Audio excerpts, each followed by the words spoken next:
Wa an Abi Musa Al-Asy'ari radhiyallahu ta'ala anhu anin nabiyyi sallallahu alaihi wasallam annahu qala al-khazinul muslimu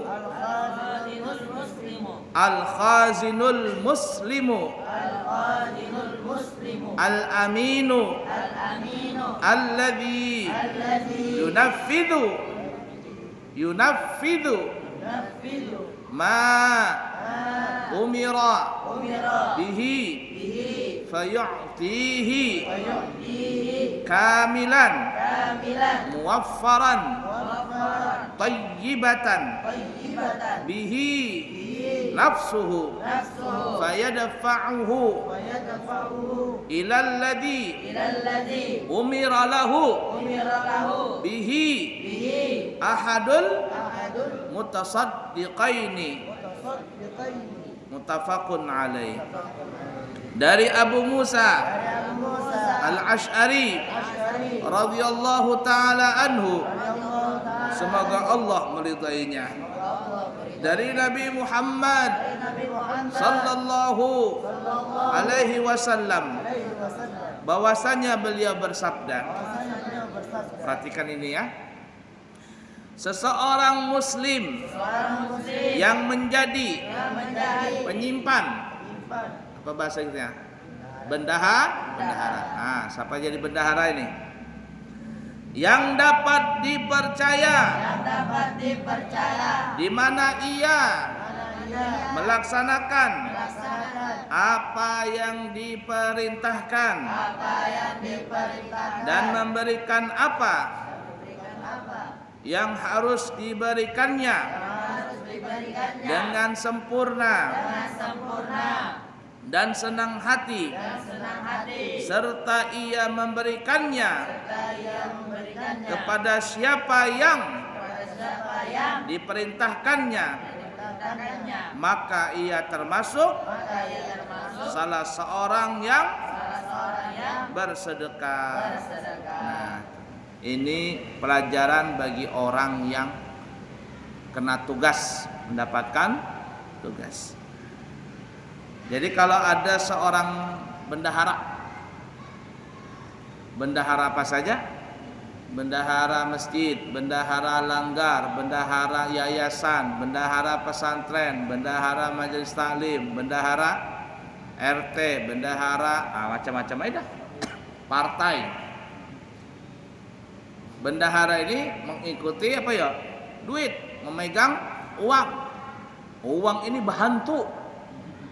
Uang ini bahantu. Jangankan orang biasa, nang bolang ganal, kalau kena duit bisa terpacul bolang itu. Hati-hati masalah duit ini kita, ya, berat. Ada orang yang jadi bendahara dan dia melaksanakan dengan tugas sebaik-baiknya. Dia menerima uang dari manapun juga, maksudnya dari manapun, dari orang yang memberikan sumbangan apa dan sebagainya, dia catat benar-benar.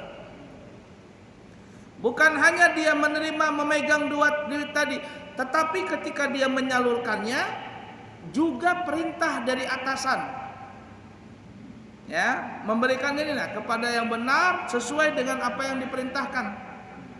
Karena bendahara itu cuma memegang, tidak bisa mengeluarkan duit kecuali ada persetujuan. Kalau zaman sekarang apa yang paling tinggi? Menteri Keuangan. Dia yang megang duit, nggak sembarangan. Semua orang-orang minta duit sama dia, minta anggaran sama dia.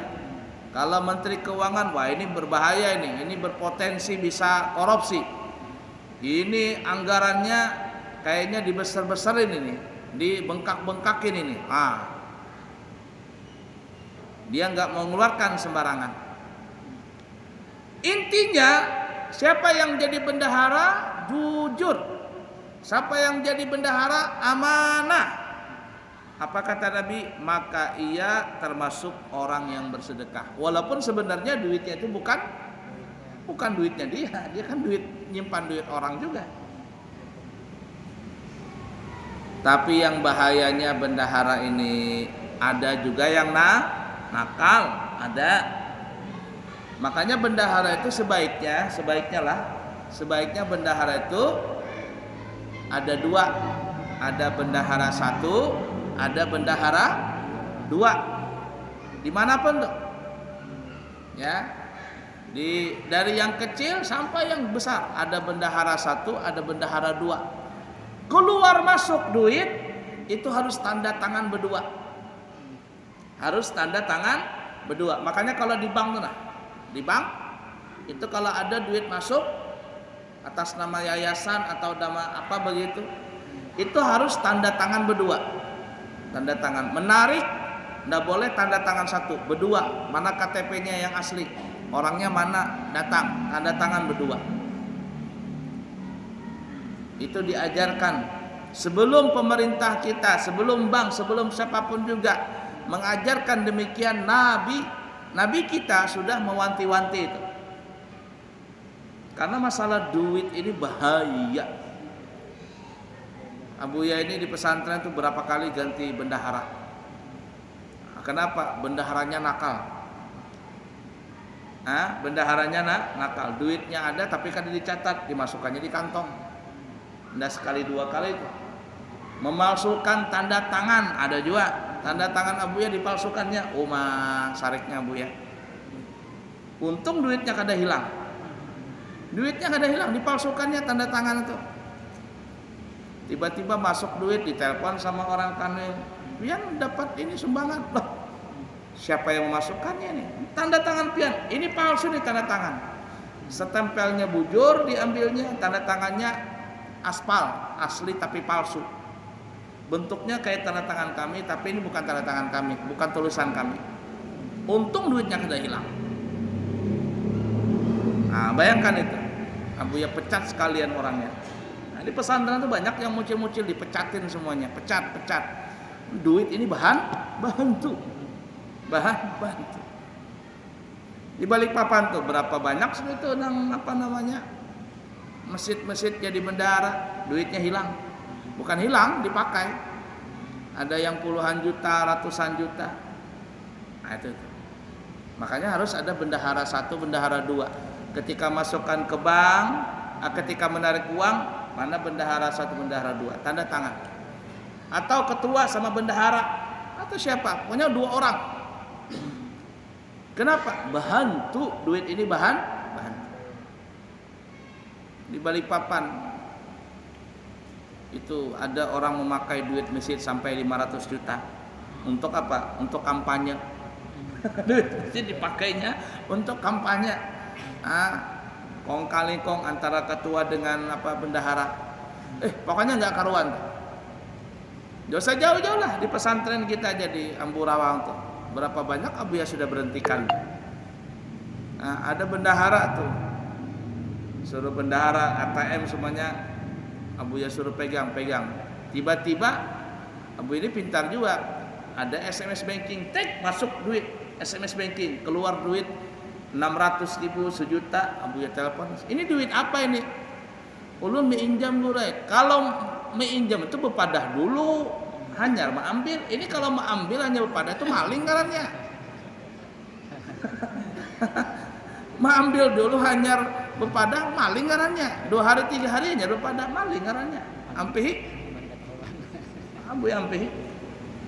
Dan sekali 2 hari. Sampai sekarang tuh 6 juta belum bayar-bayar. Berapa tahun dah tuh? Bayangkan, belum lagi mantan-mantan di situ tuh yang di pesantren yang Abuya berhentikan itu, banyak sekali tuh. Berhutang kada bayar, ada yang 1 juta, 2 juta, 3 juta, banyak karuan sudah. Biar bebolang, kalau sudah kena duit ini hijau mata. Hijau. Kalau hijau masih lumayan, merah, kuning, hijau, berwarna-warna matanya. Artinya itu ngeri ya. Zaman bahari itu Nabi berkisah di tempat lain ya, maksudnya di hadis lain. Nabi kita berkisah, jar Nabi Bahari, zaman Bani Israel. Selesai peperangan, itu harta ghanimah ditaruh di tengah lapang. Bahari syariat Bani Israel itu harta ghanimah itu harta rampasan perang. Jadi kalau orang muslimin menang banyak harta rampasan, itu nggak boleh diambil, taruh di tanah lapang. Kemudian nanti datang api dari langit untuk membakarnya. Kalau ada api turun, berarti itu nggak ada yang korupsi. Tapi kalau api nggak turun, berarti ada yang korupsi. Nah, harta ghanimah nggak boleh dimakan, zakat nggak boleh dimakan, kurban nggak boleh dimakan. Makanya Qabil dan Habil waktu berkurban, siapa yang diterima kurbannya? Qabil atau Habil? Habil. Gimana caranya diterimanya? Tandanya gimana? Api turun dari langit. Kambingnya si Habil dimakan sama api, berarti diterima sama Allah. Nah, jadi waktu itu zaman Bani Israel ada sekelompok, maksudnya ada peperangan, kaum Bani Israel ini menang, dapat harta ghanimah. Nabinya waktu itu menyuruh untuk mengumpulkan harta ghanimah. Entah siapa nabinya, tidak disebutkan nama nabinya, karena nabinya banyak itu Bani Israel. Kata nabinya, kumpulkan harta ghanimah di tengah lapang. Setelah terkumpul, api nggak ada yang turun. Berarti ada yang korupsi nih. Lalu malaikat datang menyampaikan wahyu Allah Ta'ala bahwasanya wahai Nabi, di antara kaummu itu ada yang korupsi. Nah, bendaharanya ada yang korupsi. Lalu apa yang terjadi? Kata Nabi, ayo setiap kepala suku bersalaman denganku. Bani Israel itu ada 12 suku. 12 suku dari anaknya Nabi Yakub yang 12 orang. Kumpul, mana kepala sukunya? Bersalaman lawan aku, jar Nabi itu. Salaman, satu-satu salaman. Setelah bersalaman, tiba-tiba dari 12 kepala suku ada salah satunya tertempel tangannya lawan Nabi tadi. Tak melengket. Nah, berarti di kaummu ini, nih, di sukumu ini jar Nabi ada nang korupsi. Kumpulkan semua sukumu. Kumpul semua suku. Dimulai dari pemimpinnya, kepala sukunya tadi. Dimulai, ternyata lepas kepala sukunya nggak korupsi. Cuman waktu melengket tadi menunjukkan di salah satu rakyat sukunya itu ada yang korupsi. Kepala suku salaman, lepas. Dimulai lagi terus, selanjutnya kedua, ketiga dan seterusnya, sampai tiba-tiba Nabi ini bersalaman dengan salah satu suku itu. Tok, tangannya nempel. Jar Nabi, berarti kamu nang korupsi nih. Kamu nang korupsi. Nah, zaman Bahari begitu langsung menempel. Kalau zaman sekarang KPK-nya setengah mati, sudah jelas nih di depan mata korupsi, masih bisa lepas. Masih bisa lepas. Bermiliar-miliaran korupsi. Paling-paling 2 tahun, 3 tahun, 5 tahun lepas sudah. Yang maling ayam sampai 5 tahun, 6 tahun kasihannya. Nah, bayangkan. Makanya kalau di Cina orang korupsi potong apa? Potong kepala. Di Korea tambahnya tembak, potong kepala. Di Arab potong tangan. Di Indonesia potong masa tahanan. Kalau korupsi potong masa tahanan. Nah, jadi kata kembali, pegang. Berarti kamu ini yang korupsi. Ketahuan. Jakanya itu sekarang tuh ya bisa orang kasih udah ngaku nih salaman sama hakim, jabat tangan selesai, ketahuan. Berapa yang diambilnya, korupsinya berapa? Ternyata korupsi yang diambil tadi adalah emas sebongkah sebesar kepala sapi. Kepala sapi kira-kira berapa beratnya kepala sapi itu? Ini tukang jagal berapa nih? 10 kilo ada nggak kepala sapi itu? Nah, 10 kilo emas. Nggak alang-alang tanggung korupsinya. Segramnya sekarang hampir 2 juta. Nah, kalikan aja 10 kilo, berapa miliar itu dikorupsinya. Akhirnya ngaku dikembalikan emas tadi, yang ini dikasih sanksi, dihad. Lalu datanglah langit, api dari langit lalu membakar, menunjukkan tidak ada lagi yang korupsi. Nah, itulah kata ulama, umat Nabi Muhammad ini walaupun nakalnya bagaimanapun, mucilnya bagaimanapun, dengan berkat Nabi Muhammad itu kita ini masih diberi kelonggaran oleh Allah untuk bertobat. Kata Allah, ayah, hendak ketahuan. Kenapa? Aku mengharapkan tobat engkau, kata Allah Ta'ala. Jakanya kalau ada orang bermaksiat langsung kayak Bani Israel, habis kita matian taruh setiap hari ini. Itu Bani Israel kalau dia berbuat jahat, malam tadi umpama mabok-mabokan di rumah, di depan rumahnya pagi hari bertulisan Fulan bin Fulan tadi malam jam sekian, lihat jam menit sekian mabok, bertulisan di depan rumah. Siapa yang menulis? Malaikat. Tadi malam berzina, berselingkuh, di rumahnya Jablay, bertulisan di rumahnya itu tadi malam Fulan bin Fulan dengan Fulanah binti Fulan menjablay, berselingkuh di dalam rumah nih, jam sekian menit sekian, bertulisan di depan pintu. Korupsi sama, merampok sama, begitu, bentuk maksiat apapun. Jadi Nabi Musa, kata ulama, Nabi Musa di pagi hari cuma jalan begitu, melihati mana rumahnya orang yang bertulisan. Kalau ada tulisan langsung diciduk, tangkap, langsung kena sanksi.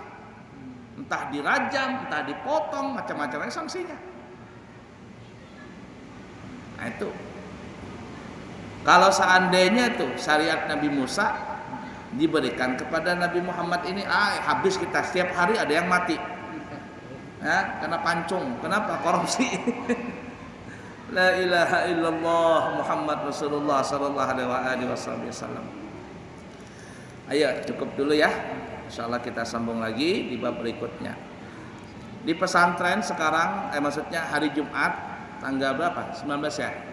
19 sampai tanggal 21 Jumat, Sabtu, Minggu itu ada jambore perkemahan sekecamatan barat. Ya, jadi banyak manusianya nanti itu. Mungkin 500-an orang atau 600-an. Jambore ya, 3 hari berkemah di situ. Nanti bulan apa lagi tuh? Bulan Februari jambore lagi pesantren yang memiliki izin. Kalau pesantren yang nggak ada izinnya nggak ada jambore pramuka. Ya, banyak kegiatan di pesantren. Nah, kemudian bagi ibu-ibu yang kepingin mau dapat umrah gratis, siapa tahu dapat umrah gratis. Hari Minggu itu ada majelis Nurul Anwar di Masjid Al Fajar Lemaru. Siapa tahu dapat umrah gratis itu. Tapi ada syaratnya, syarat dan ketentuan berlaku. Nah, jadi ibu-ibu yang mau ikut rombongan di Masjid Al Fajar Lemaru hari Ahad jam 8 pagi nanti insya Allah akan dibagikan door prize umrah gratis. Syarat dan ketentuan berlaku. Kalau ingin mendapatkan door prize umrah gratis, syarat dan ketentuan berlaku. Baik, cukup sekian, semoga bermanfaat. Subhanakallahumma wa bihamdika asyhadu an la ilaha illa anta astaghfiruka wa atubu ilaik. Wa akhiru kalam wassalamu alaikum warahmatullahi wabarakatuh.